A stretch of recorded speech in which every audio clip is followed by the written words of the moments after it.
there you are. I know you wanted to talk on this. Do you want to save your comments till tomorrow? Because okay. My apologies. We're not going to finish through the matrix tonight. Just to let you know. So as we'd advertised, it's going to be some of it's going to be carried over to tomorrow. Yeah, yes, I don't think they're going to be my items though. So that's so thank you, Melinda Terry, Central Valley Flood Control Association. Yeah, I mean this is a tough one, and that conversation was really great to listen to. It's a tough thing, but one of the things to think about is. On the one hand, yeah, you have the obligation to, under the act to try to protect the people and, make sure that the public safety is there. But it's also to balance that out with the preserving the Delta as a place and allowing it, to continue on. I would just point out that we have the Delta primary zone and secondary zone, and I think that was a little bit confusing for me too, because we already have significant building restrictions in the primary zone anyway. And then of course we have something called the National Flood Insurance Program that FEMA has, which has significant building restrictions. And I think all of the Delta now is in.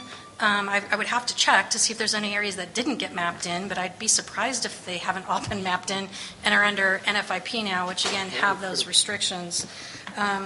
So then you just get to the thing of, what more do you need? And I guess the good news about what you've proposed, at least it's on new development and not on the existing, because that would make it difficult for the ongoing, people that are residents there and the ag. But just understand that even under NFIP, we're already finding out there's some significant issues for the agricultural community in particular, because in addition, they're increasing the insurance rates on those properties at the same time.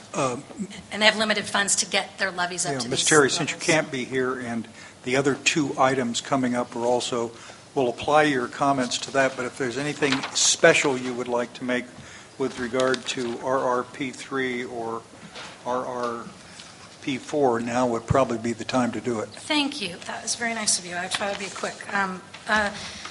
The encroachment issue is already covered by the Central Valley. I'm going to cover both Section 5014 and 5015, which... Okay, you're now talking about reduced risk proposal or the policy floodway 3. Protection and floodplain protection. Yeah, no, this is protect floodways. It's the last two RPs that I gave you.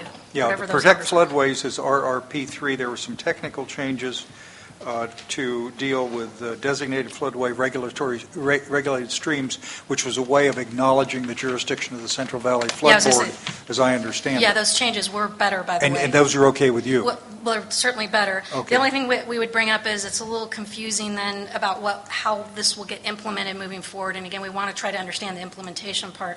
So the encroachment issue is already covered by the Central Valley Flood Protection Board through their permitting process, and to some extent in the U.S. Army Corps of Engineers, because they have encroachment restrictions if you're going to be in PLA 499. And right now, the Flood Protection Board is pursuing legislation to expand the mechanisms available to them to enforce encroachment, both permitted ones that they have that shouldn't be there to stay in PL 8049, and as well as new ones. So it's just confusing of then why you really need this if you agree the board is the permitting agency for that.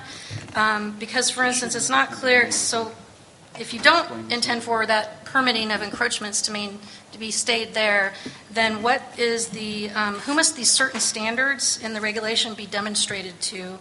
Is it to the council? And if so, through what process? Section 5015 provides an exemption where an appropriate analysis is provided, but to whom is this analysis provided? Who and how is it decided whether the analysis is actually appropriate? And what's the process for having it deemed appropriate? And, what kind of delay is that process? And where is that process? I just don't know. Is that going to be at the council that these are being done? Or do we think the Central Valley Flood Protection is really the agency that is doing all this permitting, or is there a second? Belinda, we should make sure the next time you meet with us to explain things, we should give you some handouts too, because of course the way compliance with the Delta Reform Act is done is people who carry out covered actions self-certify. Nothing needs to be submitted to the council. So if you as a public agency are approving or carrying out or funding a project, you certify that so you're consistent with the Delta plan. So if we think we meet these, we're good?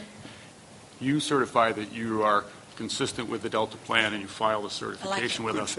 Now, the way the revisions are set out, if the effect of the regulation would be if the Central Valley Flood Board has got control of the encroachment, you would just deal with them. You wouldn't need to file with us. Perfect, thank you. But if the Flood Board didn't have a jurisdiction, then you would certify that you were consistent with the plan, Delta plan, and you'd file with us. Okay, that is helpful, thank you. Okay, thank you, Ms. Terry.